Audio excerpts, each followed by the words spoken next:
Welcome to Murder Mile. Today, I'm standing on Union Street in Southwark, SE1. 5 streets west of where Thomas Meany was mistaken for a dummy. 3 streets south of the suspicious suicide of God's banker. And 4 streets east of the smashed 5-year-old boy found dead in a toilet. Coming soon to Murder Mile.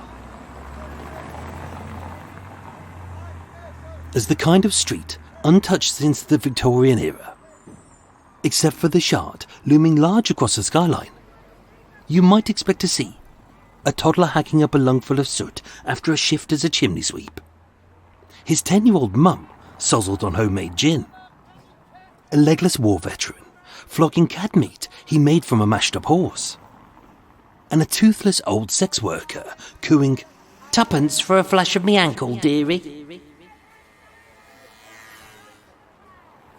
As an aged street, still riddled with the workshops of a bygone era, although its true location was never reported, its cruelest of crimes occurred in a decade where prosperity was said to have boomed. On the night of Saturday the 4th of February 1984, in the workshop of Courier Display Systems near Red Cross Way, teenage lovers Robert and Michelle were working the night shift to earn a few quid for something special. It was a night as ordinary as any other, as they did their job alongside a friend who they liked.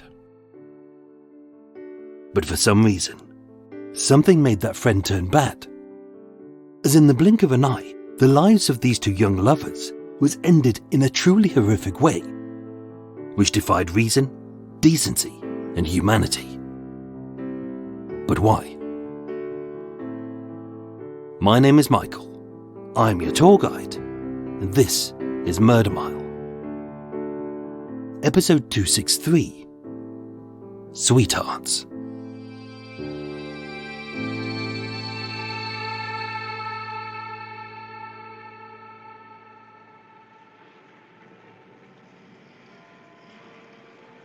Like a modern-day Romeo and Juliet, the love between Robert and Michelle was meant to be.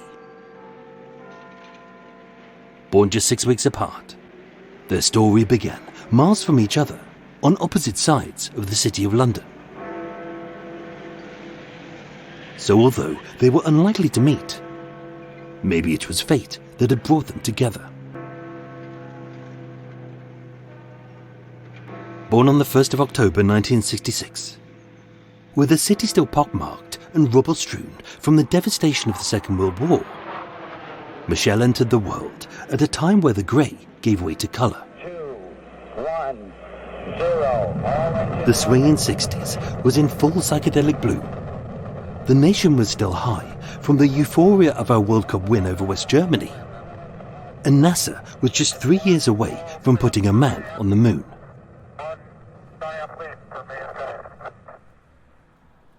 In the industrial working-class district of Stepney in East London, Michelle Ann Sadler would live her life raised by her mum Joyce alongside her siblings Brian and Pamela. Like so many, money was tight, but being blessed with a loving family, unlike the generation before her, Michelle would be able to fulfill what life she dreamed of. Educated at the Sir John Cass School in Stepney, she passed her O-levels and was in the process of doing her A-levels.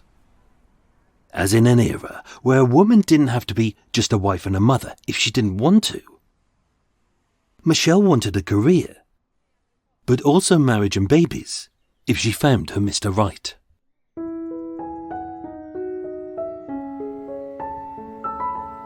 His name was Robert Ian Vaughan, the youngest son of Robert and Daphne, with 2 older siblings called Jim and Jane. Raised in a council flat at Cherry Gardens in Rotherhithe, he too had a strong and loving family to support him. And like many teens, having left school age 16, he was still finding his feet. Where they first met is something that only they and their loved ones would know. But being in a city of then 6.7 million people and separated by the River Thames. Maybe it was meant to be. They were just 14 years old when they started dating. And although it was often a slog to travel by bus 2 miles to see each other daily, holding hands and gazing gooey-eyed, to those who knew them, they were destined to marry. The happy event happened just before Christmas of 1983, when aged just 17, Robert and Michelle got engaged. To some, this may have seemed a rash decision by two young kids, but they were both wise and sensible for their age. Her mother Joyce would state, Michelle was a very beautiful girl, and everyone loved her. She and Robert had such wonderful plans for the future. They planned to marry in a couple of years' time. At first, Michelle was concentrating on her exams, and Robert was setting himself up in a job. They wanted it all: love, marriage, a house, babies, and happiness. But they wouldn't race into it, as what they wanted to do was to do it right. Not long after this happy event, Robert and Michelle went into a photo booth in a local train station and took 4 wallet-sized snaps of themselves together. Cuddling tightly, with Michelle sat sideways on his knee and with their hair almost matching, being parted from left to right. There's something sweet and alluring about their look, as if they've just been caught in the midst of a kiss. As Michelle's cherubic lips are pouting, and Robert's bold eyebrows are quizzically raised, as her hand, adorned with the ring which would cement their lives together, crept inches away from his cheek, as if they were about to kiss again.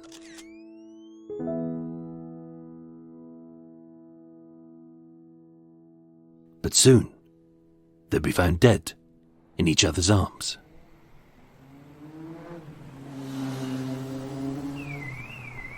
The early 1980s was an era of change for ordinary people. As being in the dying days of the Cold War, consumerism reigned supreme. As yuppies in red braces flicked through filofaxes, the hottest car on the market was the Mark IV Escort. And with many British cities up in flames or on standstill owing to the race riots and the miners' strikes, there was mass hostility between youths, workers, the government and the police. But from the fires came hope for everyday youths. As seeing Britain awash with the unskilled and the unemployed, by the time Robert left school, the youth training scheme known as YTS had been introduced as an initiative to give the under-18s work, education, or an apprenticeship. It was what Robert wanted the most: to learn a trade, to earn an honest living, and to save up to marry his beloved. As a good lad with a solid work ethic, Robin made many friends on the YTS, and although Britain was still rocked by hostilities between black and white youths, it didn't matter what race, colour or religion a person was. If he liked you, you became his friend. One pal he was close to was 18-year-old David Carty. David Anthony Carty was just like him. Young, ambitious, and struggling to find out what he wanted to do with his life. But having met and liked each other, when Robert got a job at Courier Display Systems on Union Street in Southwark, he put in a good word for his pal, and the two became inseparable. They were two lads from council estates who did the same job for the same wage and worked the same hours. As a baby-faced West Indian, adorned with a full and fluffy afro, David brought colour and joy wherever he walked, as his cheeky smile beamed. And reflecting his Caribbean roots, he loved to dress in bright colours as if the sunshine followed him wherever he walked, whether wearing loud shirts or his blue suede trainers. Like Robert, neither of them had a bad bone in their body, But unlike his pal, David didn't have a girlfriend.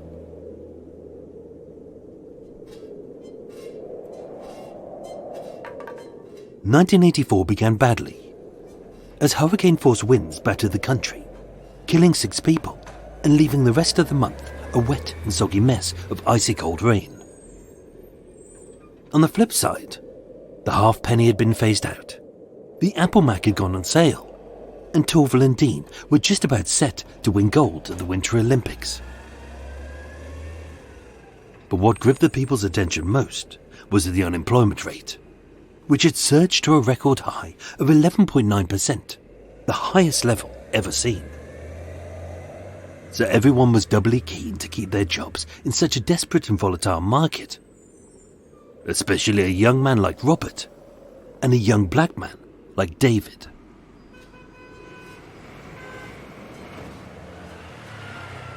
The morning of Saturday the 4th of February 1984 was predictably wet and windy, as Robert left the family flat on Cherry Garden Street in Rotherhithe.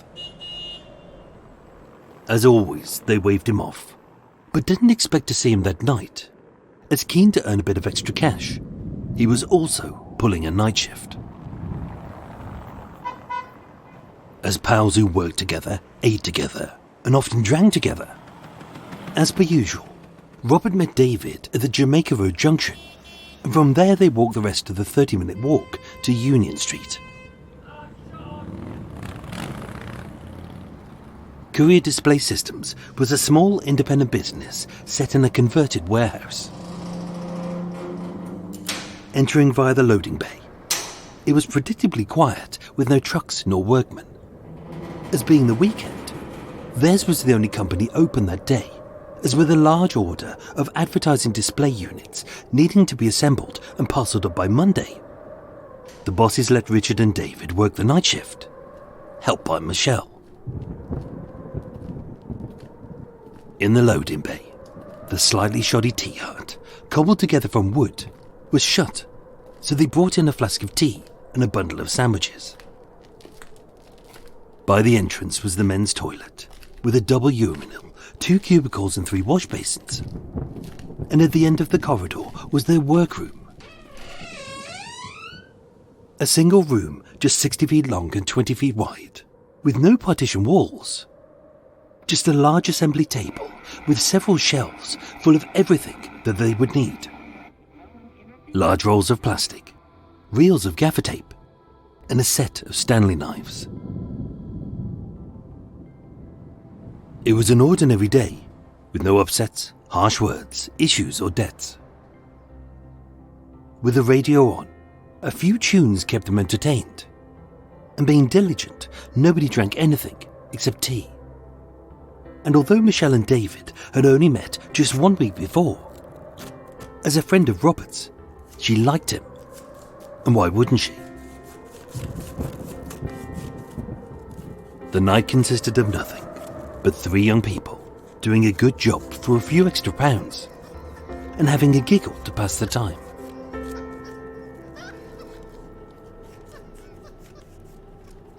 No one would have thought that it would end in a brutal double murder. Not Robert, not Michelle, and probably not even David.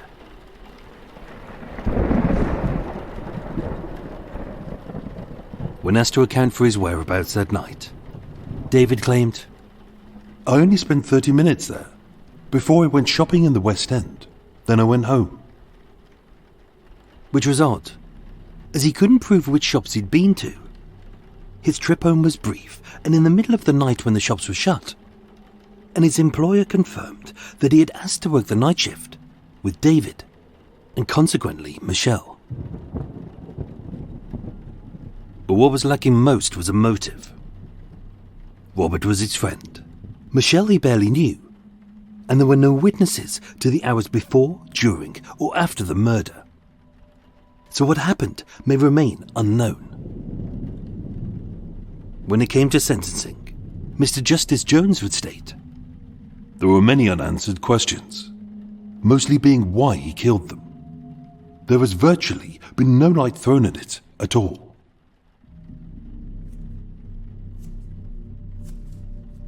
It happened sometime after midnight, as the rain battered the windows, muffling many sounds.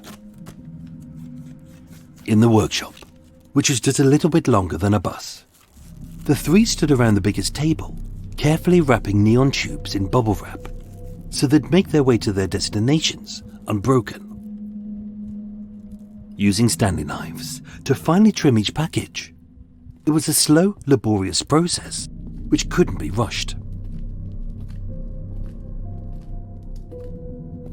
Said to have happened nearer 1 a.m. Having drank a full flask of tea, Robert headed to the toilet to do as nature intended, leaving David alone with Michelle, who'd got to know each other better across the night. Seconds before, Robert wasn't upset or tense. He didn't fight back or attempt to flee. As the evidence would show, he was standing at the urinal having a pee when he was attacked with no provocation. As when his body was found, his penis was still peeping out of his trousers. We also don't know whether David was urinating beside his pal, or, and this is unlikely, if David crept up behind him and then struck. Robert trusted him, so it's possible that as David turned to wash his hands in the basin behind him, it was then, maybe reassured by the running tap, that David pulled out the Stanley knife, stabbed the small sharp blade into the right-hand side of his neck, and yanked it fast across his throat. Undoubtedly shocked, as Robert clutched the gaping wound. Seeing him still standing and far from mortally wounded, David ripped the knife again across his neck, severing his windpipe, his voice box, and his carotid artery. It took just seconds for him to slump to the floor in a hard heap, his blood having splattered up the wall, the door, the light switch, and pooling about his body beneath him. He hadn't the time to fight back, and being at the end of a long corridor, we know it's unlikely that Michelle had heard a sound, as she remained in the workshop, waiting for them both to return.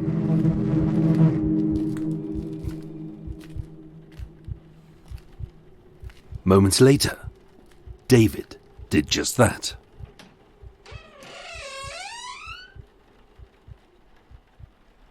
Something, though, would perturb her.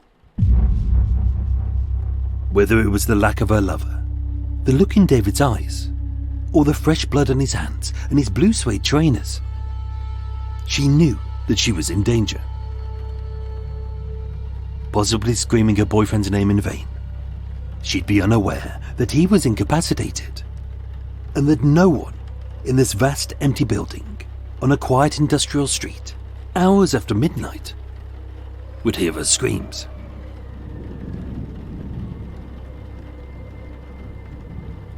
David strangled her with a length of wire used to bind the displays, which he tightly wrapped around the beam of a shelving unit.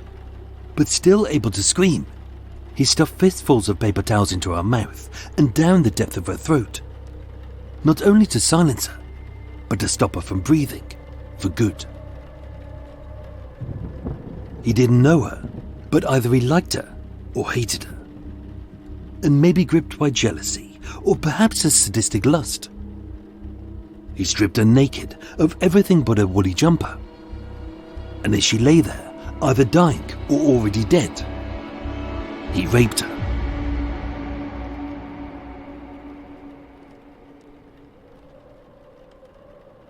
No one had seen the abhorrent acts he'd committed seemingly out of the blue. So until he could work out what he was going to do with their bodies, he dragged them down to the cold, dank basement. In court, David claimed having come back from shopping in the West End. I went in through the loading bay. It didn't occur to me that Robert and Michelle might be there. I saw Michelle. She was fastened to the shelving with a wire. I touched her neck, but I didn't feel any pulse. I started walking out of the room to go out of the building, but I didn't go. I went back to look for Robert, and I found him in the toilet. I had to put the lights on. I saw Robert on the floor. There was blood on him. There was blood on my hand. It came from the light switch.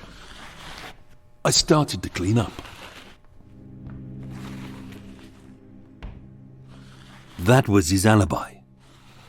That he found them, that he panicked. And living in an era where many black men were targeted by the police and fitted up for a crime they didn't commit, that he would get the blame. In the toilet, he grabbed a plastic bucket, filled it with water, and starting with the light switch, began washing down the blood-splattered walls, the sinks, the urinals, the corridor to the basement, around the shelving in the workshop, and with paper towels, he soaked up the thick ooze from Richard's neck. Had he planned this, he wouldn't have made as many mistakes. But he did, and it would convict him. At some point he went home. No one knows why. But he knew he couldn't leave the bodies there. David had no history of violence and no criminal record. So it baffles the mind why he did this. Terrified of being caught and not thinking it through. In panic, he knew he'd have to get the bodies as far away from him as possible. But having no car or driving license, he had to make do with what was there. The bodies he wrapped in plastic sheeting and secured with gaffer tape. On the roof of the tea hut, he flung a bag of Michelle's clothes just a few yards from the murder scene itself. And stacking both bodies on a pallet truck, he wheeled them out into the loading bay, opened the gates, and then carted them off into the darkness. 2 bodies, wrapped in plastic, wheeled by a bloody man down a city street.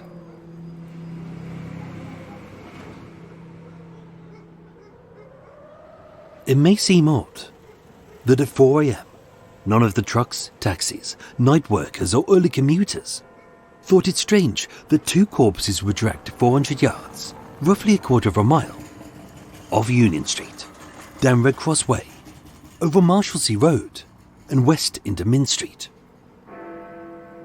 But as a dark and isolated part of the city, everyone, from a market boy to a milkman, a postman to a porter, were carrying bundles or wheeling trolleys 3 hours before dawn, when it's always best to get the work done before the world and his wife is even awake.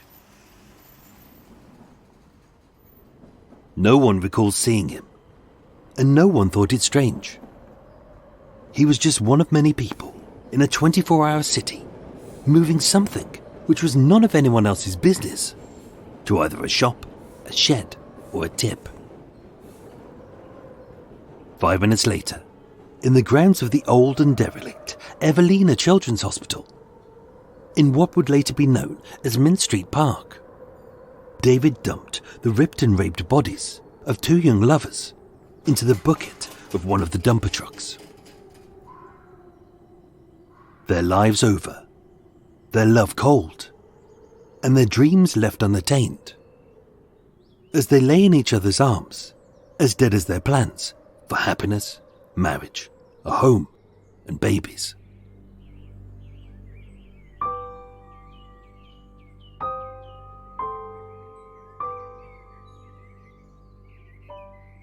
Four and a half hours later, on the crisp Sunday morning, a woman walking her dog saw a leg sticking out.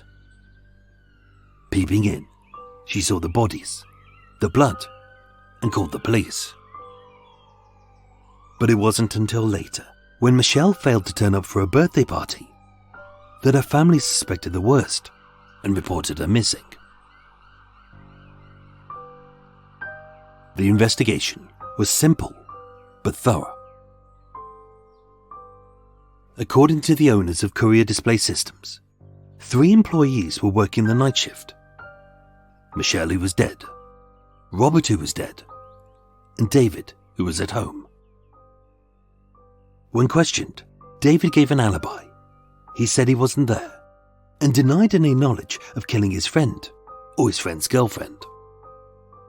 But as much as he hastily attempted to clean up the crime scene, the evidence was against him.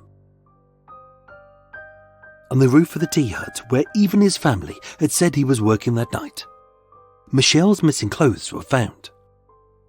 Her dark green corduroy trousers, her brown and beige low-heeled shoes, and her mid-blue knee-length woolen coat. Although missing was Robert's jacket and Michelle's knickers. Upon entering the toilets, the floor was waterlogged as fistfuls of waste paper had blocked the drain. The tiles had been washed and wiped down. But with the police's scientific team getting a positive reaction for the presence of blood matching Robert's, with several small spots still on the back of the urinal door, the angle of spatter showed that Robert was standing and urinating when his throat was slit.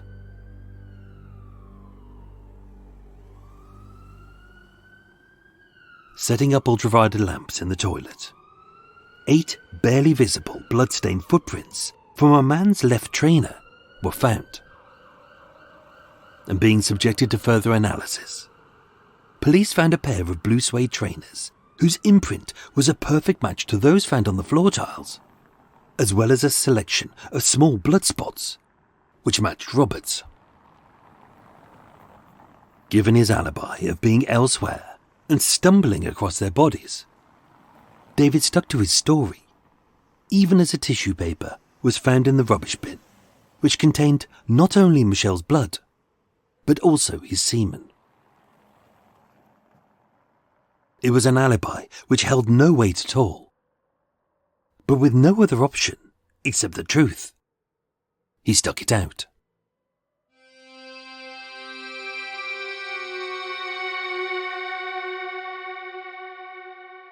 Starting on Monday the 26th of November 1984, almost a year after their engagement, David Carty was tried in court one of the Old Bailey for the rape and double murder of Michelle Sadler and Robert Vaughan.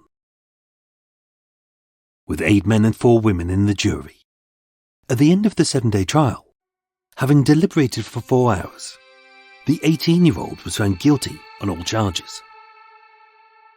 Claiming innocence against the evidence, with no obvious motive, Mr. Justice Jones stated, "The sentence which I'm about to pass on you is laid down by the law. So on each count, you will go into youth custody for life."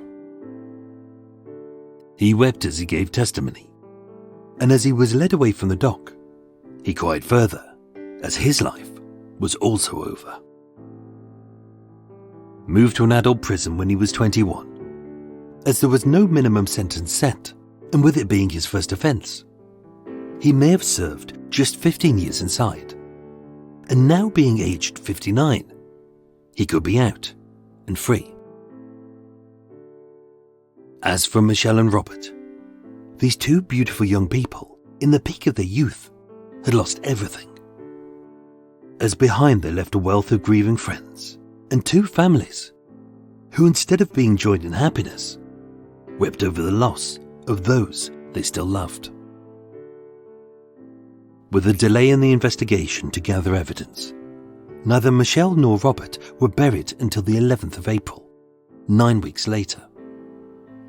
And although they never got to marry as their lives were viciously cut short, their parents knew exactly what to do to cement this young couple's love forever. Engraved 22583 in Plot 89 of Camberwell New Cemetery, Robert and Michelle were buried together. The headstone reads, "In loving memory of Michelle Ann Sadler and Robert Ian Vaughan, who tragically died together on the 5th of February 1984, aged 17. Followed by a poem which read, "Although you left so suddenly, your thoughts were unknown. You left a beautiful memory that we are proud to own."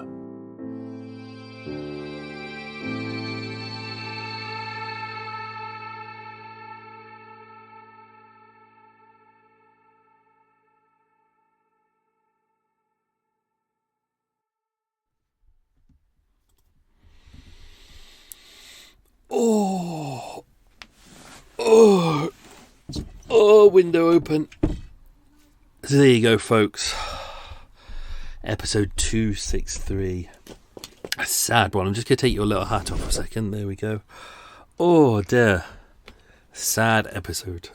That was one of those ones that I've been wanting to do for a long time. I've been trying to get the police files out of the archive, but they are not available for another 50 years and unlikely to be released. So I kind of pieced it together, and pieced together with what I could. So I hope that made sense. Parakeet outside making noise. If you're new to this, welcome to Extra Mile, the unscripted, unedited bit. What we do, have a little chat. I make a little cup of tea. We do some quiz questions. And then I dive into some extra stuff that may not have made it into the episode.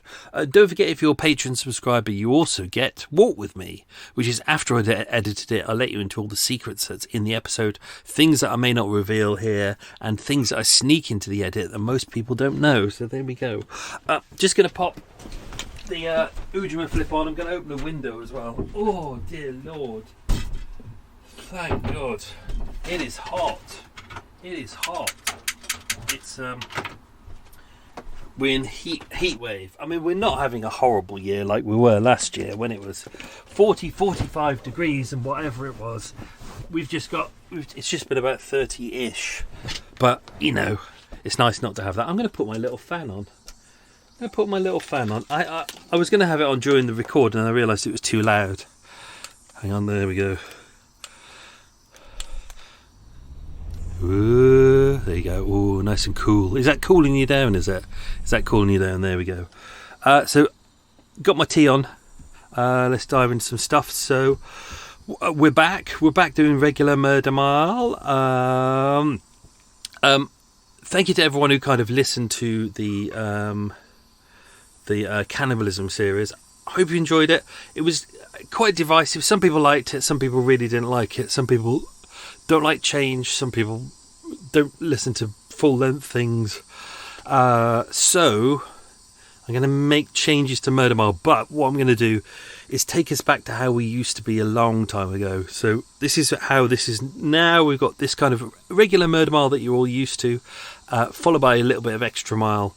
I think, I never really look at my audience figures.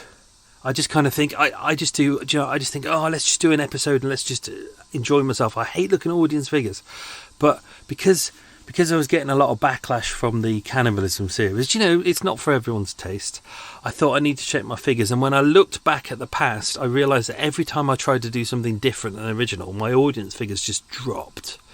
And over the last 2 years, because I've been trying to entertain you by doing things that are different and original, unfortunately, there's been a real backlash, and Murder Mile audience figures has just plummeted. I've lost loads of people because people don't like different. But that doesn't mean I'm not going to do things that are different. So what I'm going to do is Murder Mile's going to be like this from now on. This is how it is. Probably not going to do big multi-parters because I looked at the figures as well, and people don't listen to multi-parters. They listen to one episode. In some cases, they listen to the second part instead of the first part, which is weird. I'll do two-parters, but not big parters. But if I'm going to do anything different, I'll find a new way to deliver it to the people who like it. So, Murder Mile remains consistent, but what I might do is create another podcast where I can put more dangerous, interesting stuff out, or I might just make it a Patreon exclusive. So, whoops, just going to grab this. Hang on, pop this in here, give this a stir. So the idea is to make Murder Mile more consistent. So, people listening and they know what Murder Mile is going to be. They're not going to be surprised by stuff. So I've cleared out some of the crap that was in the Murder Mile thing before. If you listen to our YouTube, everything's still on there. I'm not deleting it off YouTube. Unfortunately, if I delete anything off Acast, it deletes it off iTunes and everything else. So it's clear on there. But if you're on Patreon, everything's still on there. In fact, as a nice little treat, while we were away, I put out a new series of New Blue.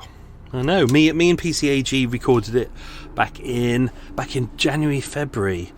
And I couldn't put it out then. We had to hold off on it, and then PCAG was like, okay, you can put it out, that's good. So I did, but I put it out as a Patreon exclusive, and I think I'm going to keep it on there as a Patreon exclusive as well. So that's going to be our place for interesting, dangerous stuff. Not dangerous stuff, but, you know, things that are out of the normal. So, yeah, that's what I'm going to do from now on. Just so everyone enjoys Murder Mile, and, you know, if I do things that are different, it just tends to turn people off. So if you like the interesting stuff, I'll find a way to get it to you, but it probably won't be in this form anymore. This is my main income, and I can't mess it up by... Even though the cannibalism series was really good and people who loved it, it was just... I'll admit, I think if I would have put it out on its own channel as a standalone, it would have done well. But, you know, if people are tuning in and they're expecting Murder Mile and you deliver something entirely different, I could see why people would go, oh, I don't like this. Because it's, you know, it's like if you're tuning in for EastEnders and then someone puts in a horror movie, you know, or like Country File and then a horror movie. It's entirely different. So I get that. So I'm trying to take us back to how we used to be before. But so things aren't changing, but they're changing in a good way. So there we go. I've got to say thank you to loads of new Patreon subscribers, because obviously we didn't have a Patreon subscriber thing during the cannibalism series. So there we go. Thank you to David, Jenny Sutton, Paul Baxter, Sashi, Twiltshat, Flaming June, Irene, Sarah Ward, Helen Hume, Jamsey I think that's meant to be Jamesy, isn't it? It looks like Jamsey. Jamesy Scheidel. I should really have read this first. And then, not Michaela, but Michaela. German pronunciation in brackets written there. It's quite nice that Michaela has very kindly put the exact pronunciation. Sometimes people, if their name is a little bit different, you try and spell it, they get upset, they announce it all over Twitter that, oh, I didn't even get my name right, and then it's just like, sometimes it's not even their name, but other times it's like, if you have for people, I spell mine, even though Buchanan and Dunn are two very, very popular Scots and Irish names, I still spell it out for people, because I know that people, they call it Buchanan. I get called Buchanan Doon. Really pisses me off, but that's why I do pronunciation. So thank you, Michaela, for that. I've probably mispronounced that, haven't I? So thank you, David, Jenny, Paul, Sashi, Twiltshat, Flaming June, Irene, Sarah, Helen, Jamesy, Michaela. So thank you. Also, a thank you to, it's all go, to Samantha Sheriffs, who very kindly did a donation on the Murder Mile website, so thank you very much to that. And here's one that's going to come out of the blue. She might currently be in bed while she's watching this, listening to this, but thank you to Louise Watson, who's a friend of my friend Ian, and Ian is Sam and Eli's dad, and obviously Ian, aka War Hero, as I used to call him, is one of my old friends from school, and I'm still in touch with him now, even though we're old farts. And he's as a military person, he's based not too far away from me. So, in fact, I'm going out to see War Hero, aka Ian, aka Sam and Eli's dad, tomorrow. So, hello, Louise. Thank you for listening to the podcast. I will deliver a keyring to Ian tomorrow, and then hopefully he can give that to you if he sees you. So there we go. To everyone else in the world, that probably didn't make any sense at all. Right. Let's do the quiz questions. Don't forget, we're going to do the answers very shortly after that. Oh, just so you know, I'm drinking my tea out of my Eva Green Great Dictator mug. I made 20 of them. It's a nice black mug with pictures of, lovely, of Eva Green doing what she loves best. You know, she's dressed as the dictator, she's drinking pints, she's sitting on a warhead, and behind is like war going on and nuclear explosions. And she's got her nice little decree underneath. So there's technically 19 in the world, because I've got one. And I'm not going to sell them. I'm giving them away as Patreon prizes. So once a month, they're given away to Patreon subscribers. All you've got to do is become a subscriber. It's like £2 a month. And to win one of these, you just enter a simple competition. That sometimes the question is like, "What is your name?" or something stupid. So that if you wanted win one, there you go. They're not for sale though. Let's do some quiz questions. So, what year were Michelle and Robert born? Should know that one because a couple of big things happened in that year, especially if you're British. Question number 2. What was Michelle's middle name? Come on, guys, you should remember this one. I said it right at the end.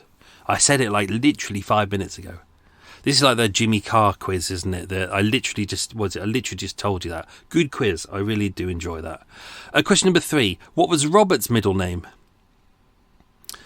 Question number 4. At what age did they start dating? Question number 5. YTS stands for what? Question number 6. Where did David's family come from?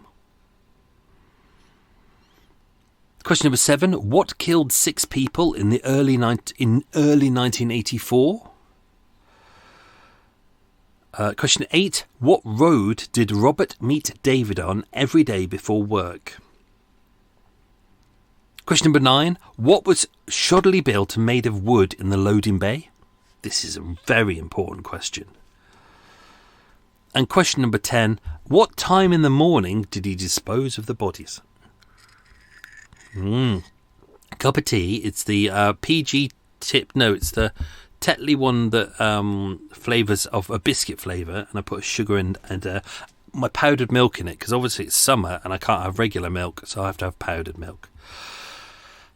Anyway, let's do some extra stuff. So, unfortunately, as mentioned, these files aren't available until I think it's 2079. I think because the age of the young kids, because they were only so young, and families will still be alive, and because of the kind of the horrificness of the crimes, therefore the judge posed. I think also because of the age of David Carty as well, the culprit. He was only 18 years old when he did it, so they put 100-year moratorium on them. It's the same moratorium as they put on the Dennis Nielsen murders as well. I think it's the maximum they can do, and obviously when 2079 comes around, obviously they can the family can kind of say, oh, can we increase this? And if the judge deems it right, he can increase it as well. So this was one of those ones that I really wanted to do. I really wanted to get the archive files so we could do it fully, but there was no way I was going to get it. There was no way I was going to wait until 2079 to do a podcast episode on this, so I decided to do it like that. Unfortunately, I've exhausted every resource I found to find out where Courier Display Systems on Union Street was. I've literally searched everything, and it's not there. I've done searches on the people who own the premises. Unfortunately, it was one of those small turnaround premises where they rented a room and used that, and then when the lease expired, then they moved on. So because they don't have an official premises, it's actually hard to pin it down. So I managed to pin it down according to the route that was taken by David using the pallet truck to get rid of the bodies. So I know it was roughly near Red Cross Works on the corner of Red Cross Way and Union Street. But even looking at old maps and even looking at 80s and 70s maps, I can't pin down exactly where it was. The annoying thing is it's kind of a large building with a loading bay and a basement below with windows that overlook the street. But unfortunately, on Union Street, most of the buildings on that street are exactly like that. So I know roughly where it is, but unfortunately, as hard as I tried, and I love to give you the exact... I was so close at some point.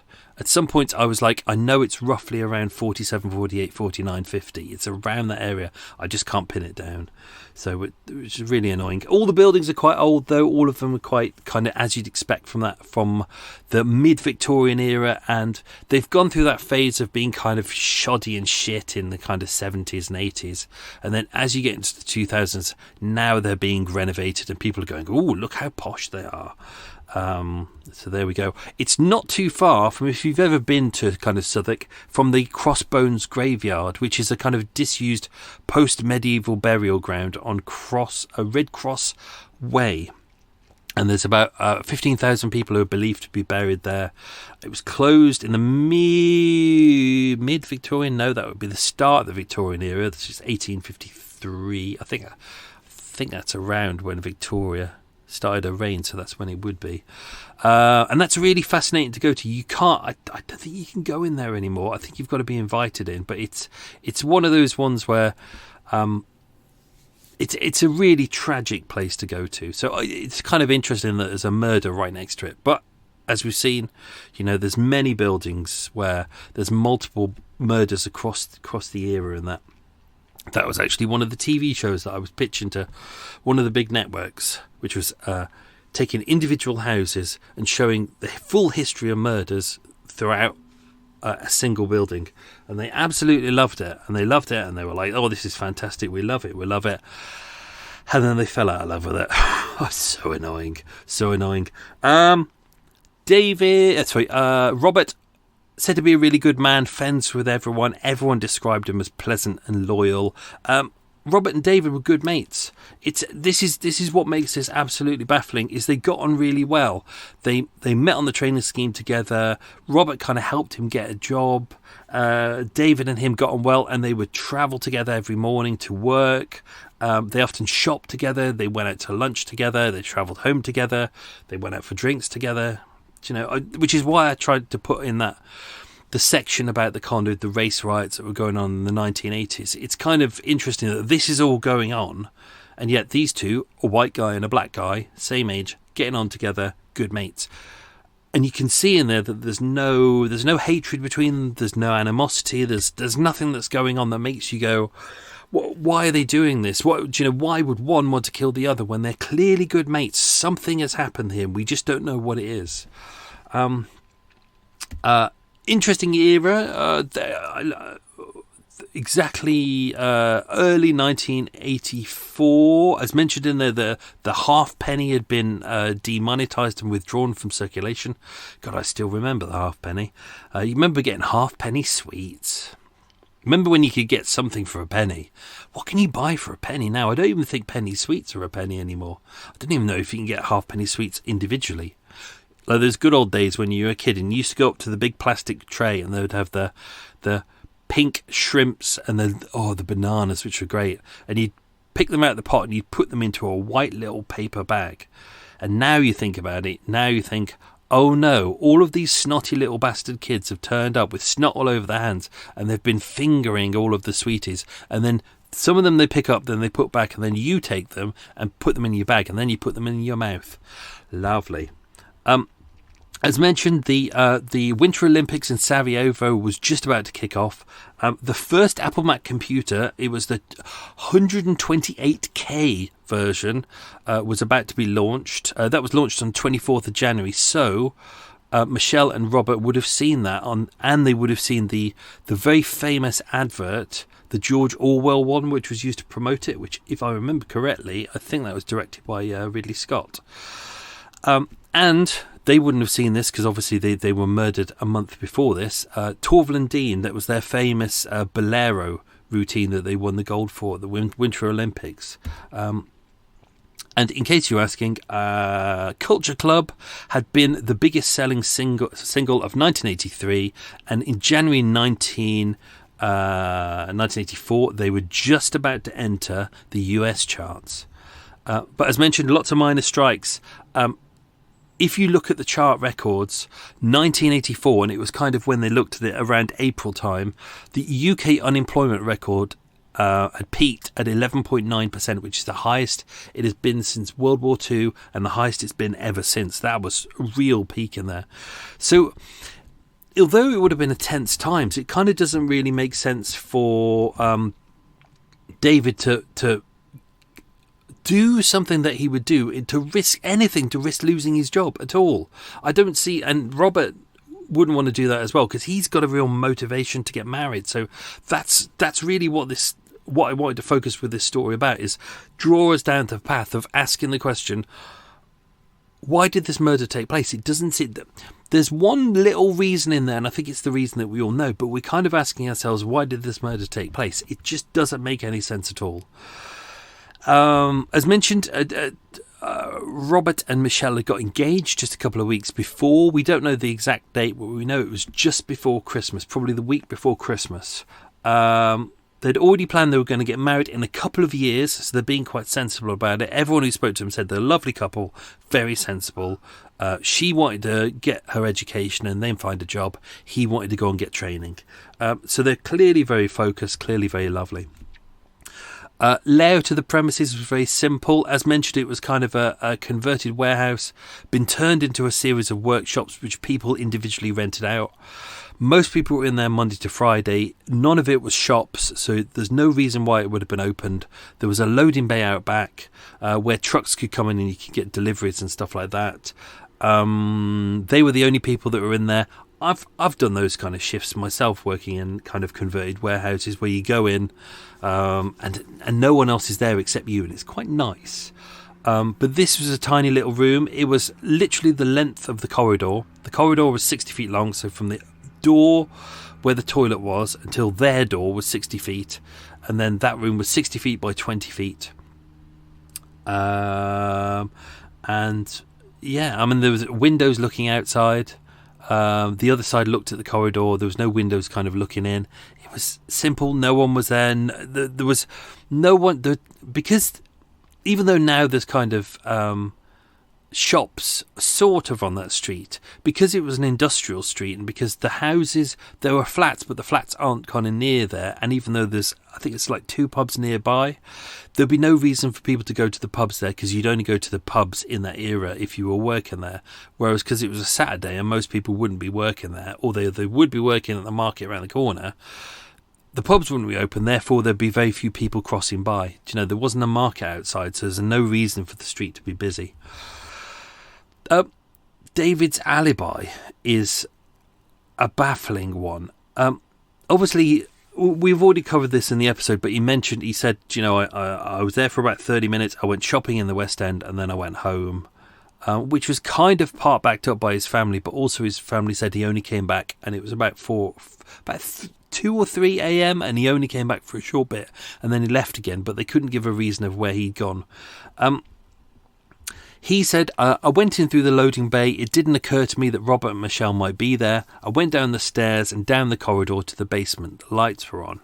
I saw Michelle on the floor. She was...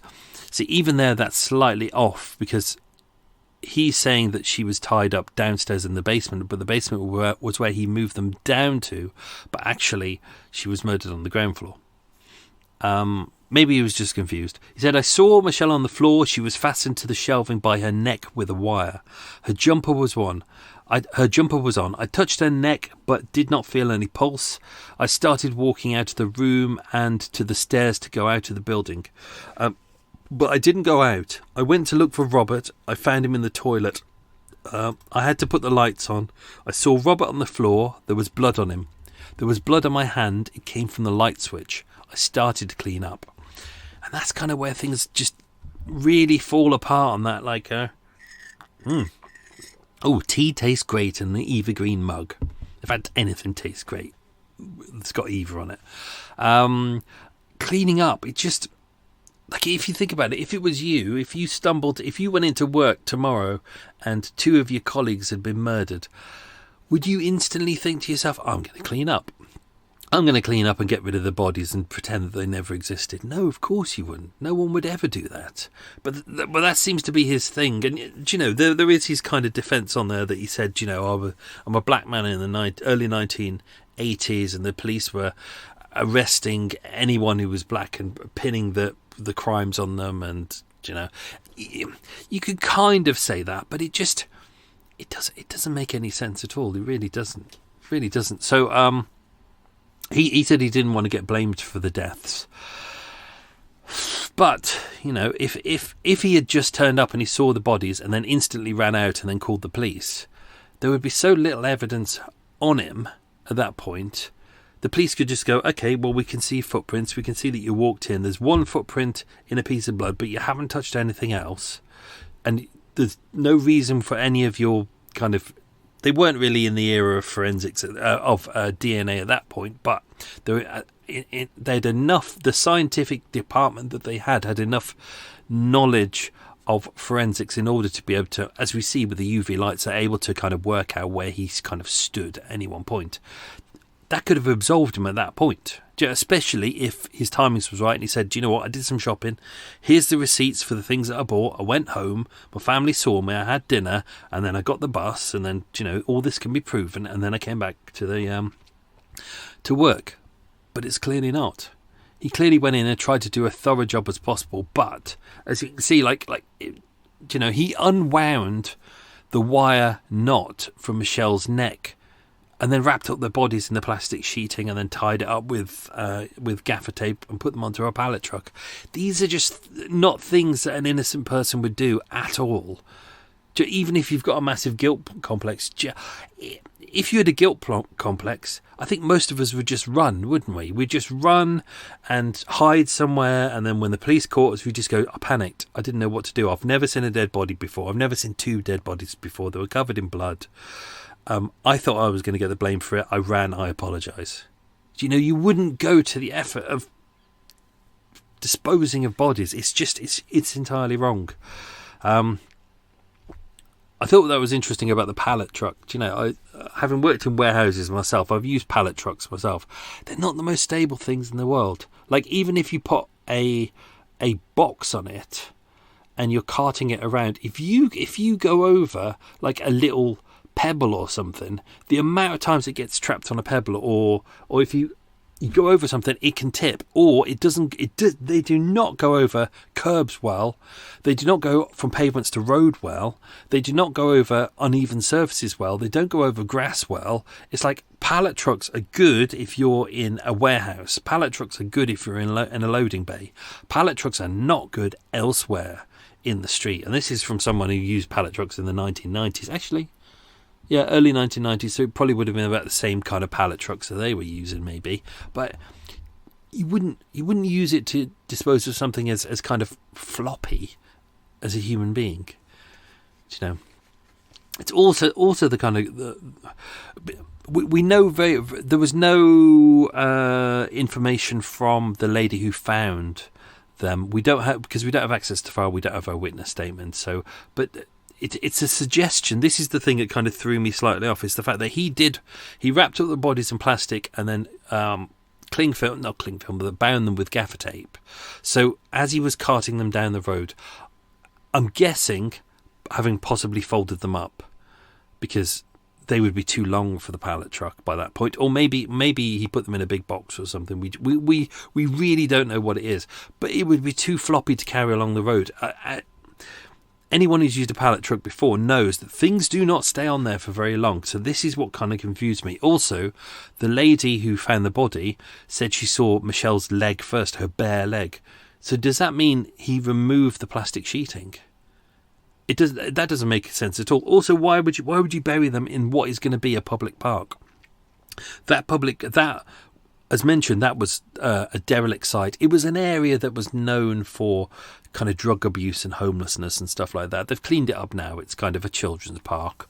But back then it was in the process of being converted. So hence there was dumper trucks there, and hence there was construction equipment, because they were demolishing one building and then turning it into what is a relatively nice area now. But it just doesn't make sense at all. So that's what throws us, is the motive. He's got no criminal record that we know of, because we don't have access to it. But no, it wasn't mentioned in the press that he had a criminal record. He doesn't seem to have a history of violence. He doesn't seem to be a nasty person. So the question is, was the motive entirely rape? It's a strange. When and how did he decide that? It just doesn't make sense. Did she remind him of someone? It's just they'd only met a week before. That's clearly mentioned, that they'd only met a week before. He had met her, as far as you know, in between that. So the only other day was the hours that they were working. And Michelle wasn't working the day as David and Robert were. she was working the evening. So evening across the night. So Robert and David were working throughout the day, and then she joined them in the evening, and then all three of them worked across the night. So technically, he met her once a week before, and then they worked together for a few hours that night, and then he decided he was going to kill them both, and he was going to rape her, and steal nothing. It doesn't make any sense. As far as we know, there's no argument between them. There was no dislike. They all seemed decent people, but for some reason, he decided to kill them and rape her. And there's clearly no kind of direct premeditation in this at all, because if there was, he would have brought stuff with him. But if you think about everything he's using, so the murder weapon itself is the Stanley knife, and the Stanley knives were provided by his work for them to do their job. He only knew that David was going to be doing the night shift. He didn't know that Michelle was going to be joining him, because that was something that was decided kind of later when Robert realised how much work they were going to have and Michelle offered. He wrapped them up using the plastic sheeting that they were using to bind up the parcels that were going out. He was using the gaffer tape that was being used to wrap up the parcels going out. He used the pallet truck which would be used to put the parcels they'd wrapped up onto the trucks on Monday morning. So everything he used, like even the towels that were used to mop up the blood and the plastic container used to wash down the walls, that was all there. There was nothing that he brought with him. So clearly at some point, he made the decision. And it's one of those things we'll never know. We'll never know because there was no witnesses. No witnesses heard anything. Nobody heard any screams. Nobody called the police. There was nobody in that building.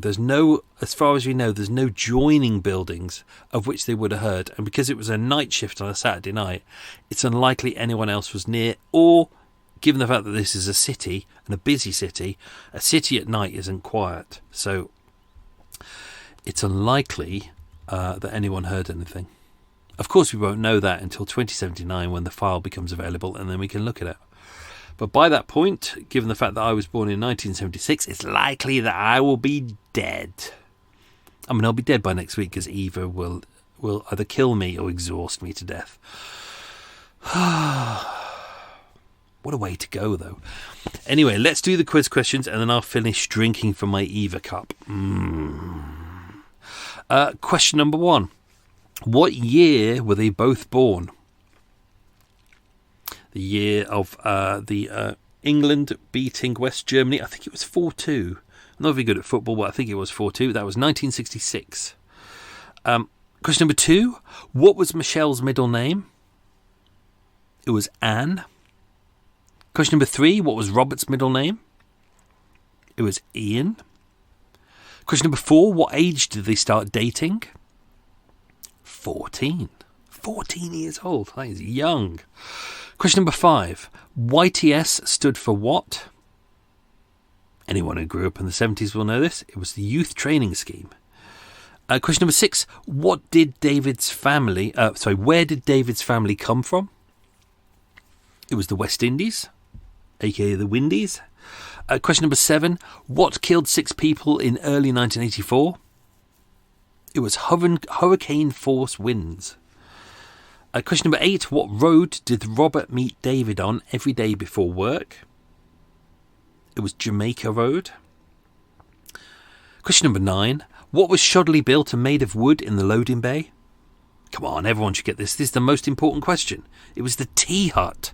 Oh, tea hut. I bet they had big urns of tea and probably some nice cakes as well. Oh, and I bet, because it was the 1980s, I bet a cup of tea was 5p. And I bet a nice bun was like 6p. Oh, great days. And question number 10. What time of the morning did he dispose of the bodies? It was said to be around 4 a.m. So roughly around 3 hours before dawn. So there we go, folks. That was the first episode back. Hope you enjoyed that. Next week, another one-parter. I've kind of mapped out what we're going to do for the rest of the season, take us right up till Christmas. It's mostly one-parters. I think there's like 1 or 2 two-parters, but most of those two-parters, one of them I've finished doing the research on, is actually two separate murders, but they're linked. But are they linked? It's really interesting. And then there's another one I'm working on, which is again two separate murders, but are they linked? Ooh, question. Anyway, so that's it. Hope you enjoyed that. That was Old Style Murder Mile. We're back. We're back. Tell people, tell the world, tell them all we're back to doing what we do best, or worst, depending on whether you like Murder Mile or you don't like Murder Mile. Either way. So thank you for supporting the show. It's very much appreciated. Hope you enjoyed that episode. We'll be back next Thursday. It'll be continuous throughout Thursday. I'm probably not going to do any take time off in January. I think if I can get my timings right, I might just run through January, run through the whole of next year with no breaks, no daily inches, things like that. I might just see about doing just a 1.5 year run of just straight Murder Miles every Thursday. Predictable. Thursday 4 a.m. UK time. You get your Murder Mile with extra mile tacked on the end of it if you want it. Job done. With probably some daily inches might go on Patreon. That might be a Patreon thing, but TBC. Anyway, I just hit my box. Not my box. A box. Hope you enjoyed that. I'm going to have me some dinner now because it is 7 o'clock in the evening and I've been working 12 hours flat all day. Oh, I'm knackered. And tomorrow I'm going to be in my little coffee shop, which is 6 miles away, sitting there editing this, starting the edit on this. Oh. Anyway, thank you for supporting the show. Waffle over. Thank you for supporting the show. It's very much appreciated. Stay safe. Lots of love, everyone. Bye-bye.